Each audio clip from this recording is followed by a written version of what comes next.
São 11 horas, é tempo do Jornal do Mundo, seja muito bem-vindo. Começamos com o presidente russo, Vladimir Putin. Chegou esta quarta-feira ao Vietnã para uma visita oficial ao país, que tem sido parceiro de Moscou desde a era soviética. Trata-se da quinta visita de Putin ao Vietnã, enquanto chefe de Estado da Rússia. O presidente russo foi recebido no aeroporto pelo vice-primeiro-ministro vietnamita. O Vietnã tem assumido uma posição em que se abstém de comentar a invasão russa no território ucraniano. Os países ocidentais defendem que o Vietnã se tem mostrado cada vez mais perto do Kremlin. O presidente russo aterrou no Vietnã depois de uma visita à Coreia do Norte, onde concluiu na quarta-feira um acordo de defesa mútua com Pyongyang. Ora, entretanto, já há declarações oficiais desta visita oficial ao Vietnã. Vladimir Putin realçou a cooperação entre os dois países na área da energia e da segurança. Стратегическим направлением двустороннего взаимодействия является энергетика. Совместное предприятие Ветсовпетро за десятилетия освоения нефтегазовых месторождений Вьетнама добыло порядка 250 миллионов тонн нефти. В свою очередь, корпорация Петровьетнам, которая с 2008 года реализует проекты в Ненецком автономном округе в России, в сложных условиях Крайнего Севера уже извлекла порядка 35 миллионов тонн нефти. Действует российско-вьетнамское предприятие по производству во Вьетнаме газомоторного топлива.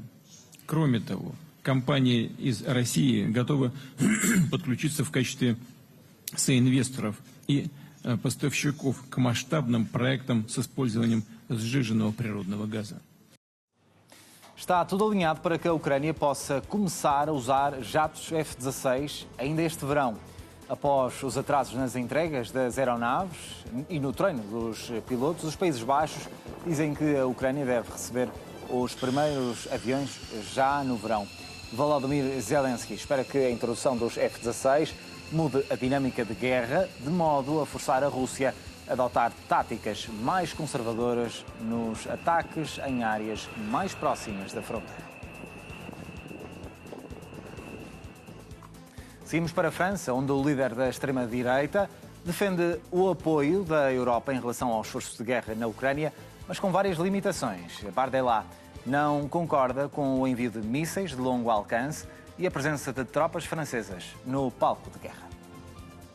O líder da extrema-direita francesa defende que o Ocidente deve continuar a fornecer armas à Ucrânia, mas com uma condição. Não poderão ser enviados mísseis de longo alcance capazes de atingir a Rússia. Jordan Bardella recusa também a presença de tropas francesas em solo ucraniano. Je suis opposé, à la différence du président de la République, à l'envoi de troupes et à l'envoi de soldats français en Ukraine. Parce que je crois que, d'abord, une majorité de Français est opposée à cette décision, que l'Ukraine elle-même et que le président Zelensky lui-même ne réclament pas l'envoi de troupes françaises en Ukraine et que cela pourrait avoir des conséquences dramatiques sur la paix du monde. Sobre as legislativas, Bardella disse que recusa ser primeiro-ministro se não tiver maioria absoluta. O chefe do governo francês aproveitou a deixa.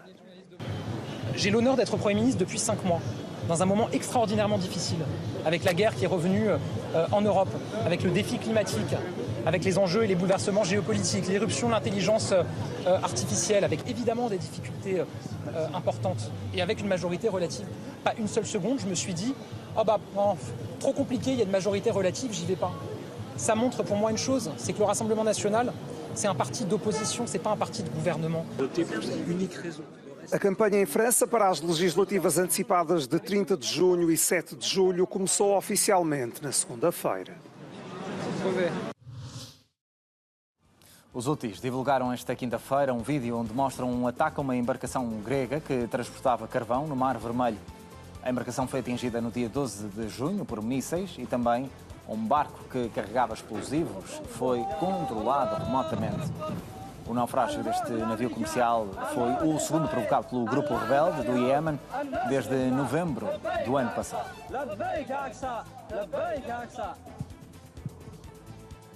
As comissões de inquérito da ONU sobre a guerra na faixa de Gaza afirmam que Israel é responsável pelo extermínio dos palestinianos.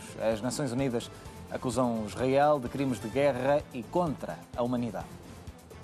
In relation to Israel's military operations and attacks in Gaza from 7th October, we conclude that Israeli authorities are responsible for war crimes, crimes against humanity, and violations of international humanitarian and human rights law, including extermination, intentionally directing attacks against civilians and civilian objects, murder or willful killing, using starvation as a method of war, forcible transfer, gender persecution targeting Palestinian men and boys, sexual and gender-based violence amounting to torture and cruel or inhuman treatment.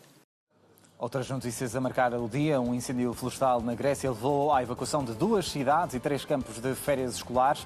As chamas começaram ao final da manhã desta quarta-feira, a cerca de 30 km a sul de Atenas. As autoridades suspeitam de fogo posto associado às temperaturas acima dos 30 graus e também à seca na região. As rajadas de vento forte estão a dificultar o combate às chamas. Numa das regiões, obrigou mesmo à evacuação da localidade. Mais de 900 peregrinos morreram durante a grande peregrinação muçulmana à Meca, na Arábia Saudita, que este ano aconteceu sob temperaturas extremas. Em certos períodos, os termómetros registaram mais de 51 graus à sombra. Pelo menos 323 mortos são egípcios que morreram por doenças provocadas pelo calor, exceto um que morreu por conta das feridas sofridas durante a dispersão descontrolada da multidão. Na peregrinação do ano passado, tinham morrido 240 peregrinos. 2 ativistas do movimento Just Stop vandalizaram um monumento pré-histórico no sul da Inglaterra. Os ativistas espalharam a tinta em pó, cor de laranja, um dia antes do início das celebrações do solstício de verão. No local, várias pessoas foram ouvidas a gritar não e a correr para intervir, enquanto os ativistas também corriam para o Círculo de Pedra, considerado Património Mundial da Unesco. O monumento continua aberto ao público.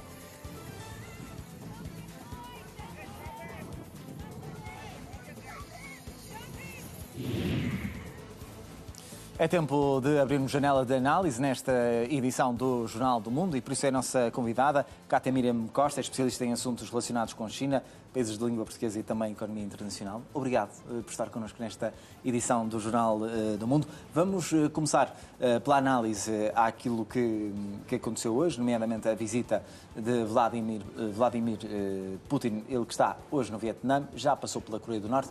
O que é que significam neste momento estas visitas do presidente russo a estes países?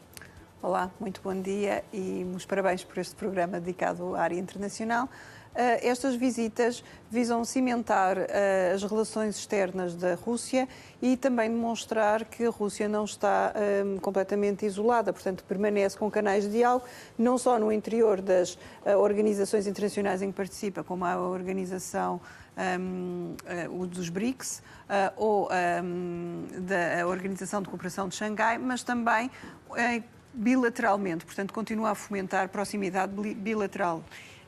Escolheu 2 países que tem apoiado a Rússia e tem tido uma relação estreita com a Rússia, a Coreia do Norte, sobretudo nos tempos da União Soviética, que depois sofre um grande alívio durante este primeiro período pós-União Soviética, mas que agora volta a desempenhar um papel não demasiado relevante, mas um papel assinalável, e o Vietnã, que tradicionalmente tem problemas com a China, mas que é fundamental para o equilíbrio regional. E os acordos, professora, ouvimos ainda Vladimir Putin já no Vietnã a falar de acordos na área da energia, também na Coreia do Norte um acordo bilateral de defesa e proteção. Que impacto é que têm estes acordos que Vladimir Putin está a fazer? A novidade relativamente à Coreia do Norte é que existe um acordo de defesa mútua que é inovador porque não existia previamente. E temos que nos lembrar que a Coreia do Norte tem acesso ao poder nuclear, portanto é uma forma de pressão também por parte da Rússia. Se alguém atacar a Coreia do Norte, a Rússia intervém, e se alguém atacar a Rússia, a Coreia do Norte suportará ou apoiará a defesa da Rússia. Algo que a Rússia tentou fazer no seio da Organização de Cooperação de Xangai, mas nunca logrou, porque a China sempre se opôs a este tipo de acordos e continua a opor-se a este tipo de acordos. Portanto, aqui temos uma visão mais de alimento geoestratégico e também mais uma posição de também apoio à produção militarizada. Quanto ao caso do Vietnã, temos uma situação diferenciada. A economia do Vietnã está a crescer a um bom ritmo. Os Estados Unidos também têm tentado e têm reforçado com inúmeros acordos a sua presença no Vietnã e o regresso dos Estados Unidos ao Vietnã pela via económica. Portanto, aqui no caso do Vietnã, também há um interesse económico por detrás desta visita. Aliás, os Estados Unidos que não ficaram muito agradados com esta recepção ao presidente russo. Não ficaram os Estados Unidos, mas importa olhar também para a posição da China, porque a China não tem tomado uma posição muito forte. A China tem o princípio da não ingerência, portanto não produz, pode não concordar ou condenar até a ocupação, mas não vai desenvolver, a não ser que sejam casos fortes de paz, porque a China está muito concentrada no alargamento da sua influência, na globalização da sua influência. E de que forma é que a China vai fazer esse alargamento?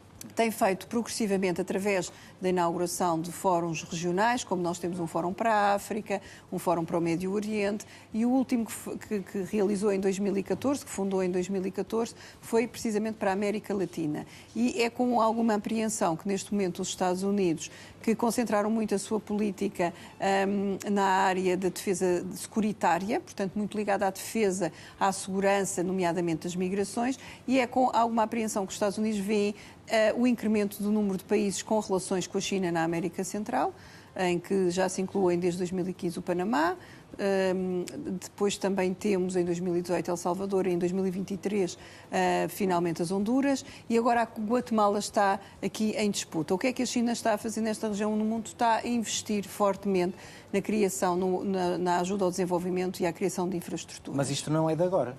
Não é de agora, mas a partir do segundo decénio do século XXI é que nós vemos uma maior afirmação. Isto há aqui um contrabalançar, enquanto os Estados Unidos tentam confirmar e reafirmar a sua presença na zona do Pacífico e nos Estados em redor da China, a China está neste momento a fazer o mesmo em relação aos Estados que estão próximos dos Estados Unidos, mas que são fundamentais para a mobilidade chinesa, ou seja, para garantir que a China consegue controlar a passagem do Atlântico ao Pacífico. Muito bem. Professora Cátia Miriam Costa, obrigado por ter estado connosco nesta edição do Jornal do Mundo e pela análise que aqui nos deixa. Até uma próxima. Obrigado. Até a próxima. Seguimos nesta edição do Jornal do Mundo para lhe dar conta do espaço em frente à Câmara Municipal de Paris. Foi invadido esta quarta-feira por uma multidão para condenar o antissemitismo após a violação de uma jovem judia num subúrbio da capital francesa. 3 adolescentes foram detidos esta semana depois de uma menina de 12 anos ter relatado à polícia que foi violada por um grupo e insultada com ofensas antissemitas. A investigação inclui acusações de violação, ameaças de morte e agressão com motivações religiosas. E o primeiro-ministro português, Luís Montenegro, foi recebido esta quarta-feira pelo presidente francês, Emmanuel Macron, para um almoço de trabalho no Palácio do Eliseu. Durante o encontro, os dois líderes sublinharam a união entre os dois países e prometeram concertação para o futuro. A expectativa de que Emmanuel Macron pudesse manifestar o apoio a António Costa para o Conselho Europeu era legítima, mas na declaração conjunta em frente ao Palácio do Eliseu, não foi desta que o presidente francês se pronunciou. O discurso centrou-se na relação entre Portugal e França, com o primeiro-ministro Luís Montenegro a deixar a promessa de continuar a fortalecer os laços de cooperação que se desejam ainda mais profundos. Estamos muito focados e solidários nas principais agendas que temos hoje na frente de nós na União Europeia. Desde logo, o apoio à Ucrânia face à invasão da Rússia, o acompanhamento da situação na faixa de Gaza e todo o processo de relançamento económico da Europa. O presidente francês complementou o discurso de Luís Montenegro e descreveu as prioridades estratégicas dos dois países. Évidemment, nous avons une actualité européenne qui est chargée. Nous étions ensemble lundi soir avec nos collègues pour préparer les échéances à venir et en particulier le Conseil que nous aurons la semaine prochaine qui doit se déterminer sur l'agenda stratégique de notre Europe. Et nous aurons à cet égard à revenir sur nos priorités en termes géopolitiques, stratégiques, militaires, technologiques, économiques, une Europe plus souveraine, une Europe de la décarbonation, une Europe qui protège aussi ses frontières, qui sait aider ses alliés. Luís Montenegro sublinhou ainda a forma como a comunidade portuguesa foi e continua a ser acolhida em França e agradeceu a mensagem do presidente francês pelos 50 anos do 25 de Abril. Agora, uma informação de última hora. A Polícia Judiciária está a realizar buscas no município de Oeiras. A informação está a ser avançada pela TSF. Neste momento, a caminho do município, a caminho do local, está já uma equipa de reportagem do NAU. Vamos naturalmente continuar a acompanhar este tema ao longo das edições informativas do NAU. Até agora sabe-se que o município está a colaborar e está a disponibilizar a documentação solicitada. Ainda não é até ao momento conhecido o motivo das buscas. Vamos naturalmente levar até si as últimas informações acerca das buscas que estão a ser realizadas no município de Oeiras. Fazemos um curto intervalo nesta edição do Jornal do Mundo. Já voltamos. Regresse connosco. Até já.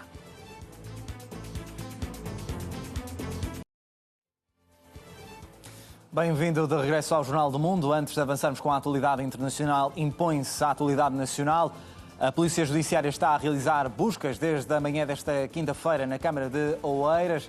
As diligências estão, sabe-se, agora relacionadas com almoços de trabalho e decorrem nos espaços do Conselho e no edifício Átrio. A informação avançada também pelo município. Relembro que esta foi uma notícia avançada pela TSF e confirmada depois por fonte da autarquia, que está, de resto, a disponibilizar toda a documentação solicitada por parte das autoridades. Este é um assunto que, naturalmente, vamos continuar a dar destaque e a desenvolver. Se justificar, faremos novamente a atualização do que está a acontecer minuto a minuto.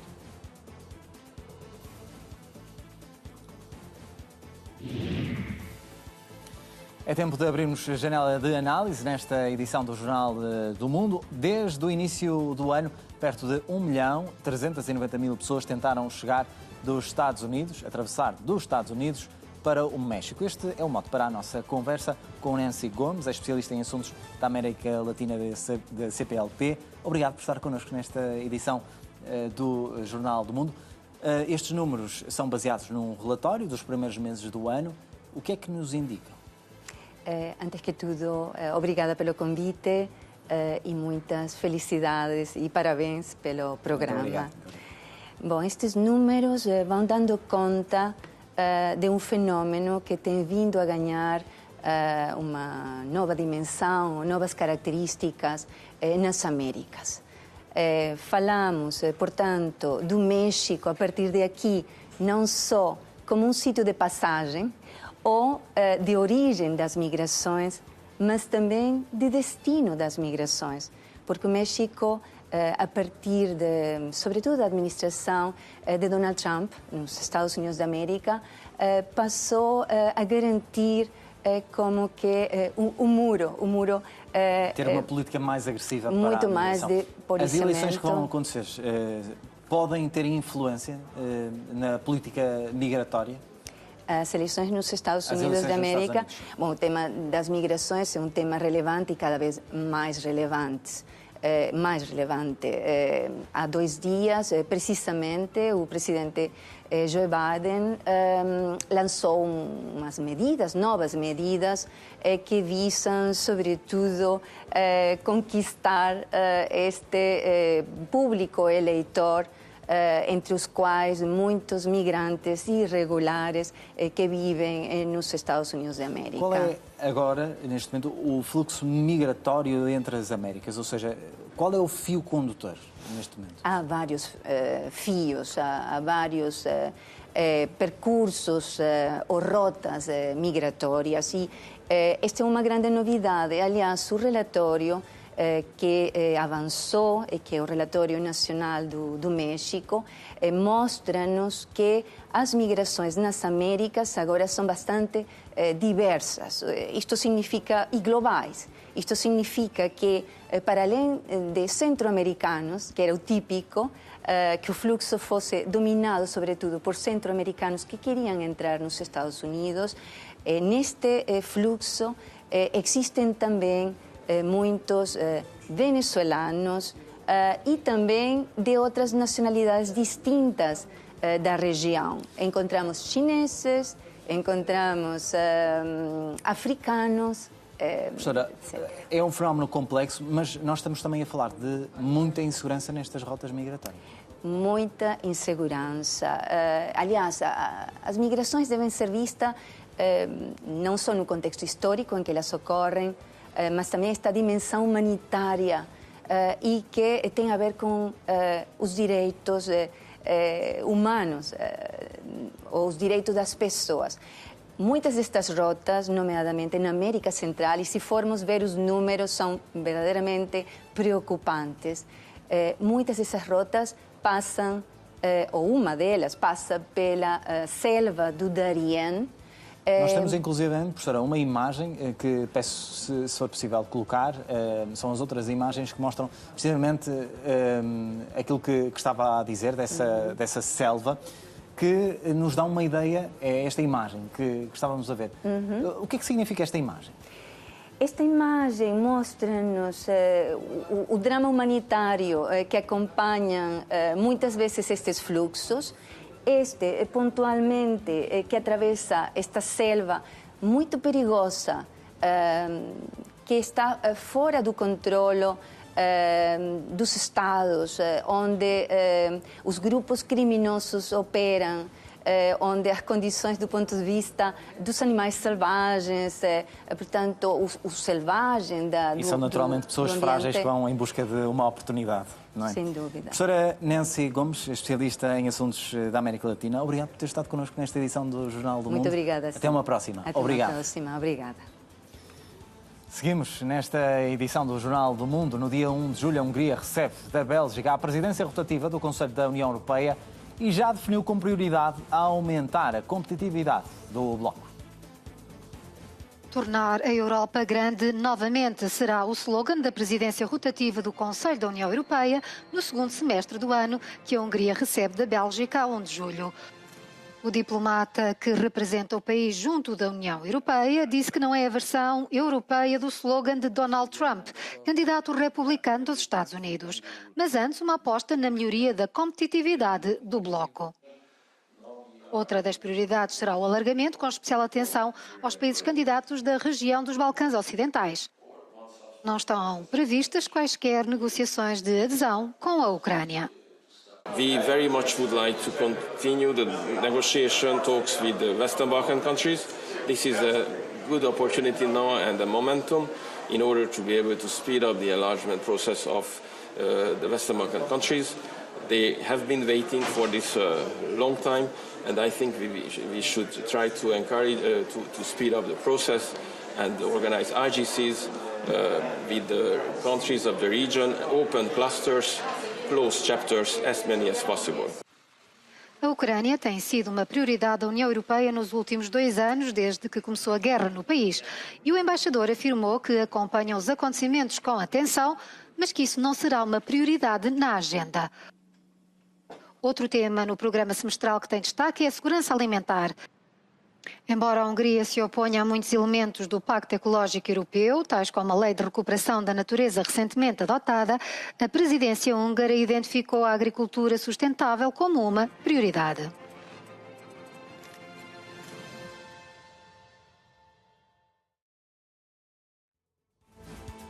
Estamos com mais informações relativas à última hora que estamos a desenvolver neste jornal também. A Polícia Judiciária, como já lhe dei nota, está a realizar buscas desde a manhã desta quinta-feira na Câmara de Oeiras. Em causa estão, sabe o NAU, almoços dispendiosos que o Presidente da autarquia tem revelado nas redes sociais. Em setembro do ano passado veio ao público a informação de que nos últimos 6 anos a autarquia gastou quase 140 mil euros em almoços de trabalho pagos com dinheiro do município. A informação foi confirmada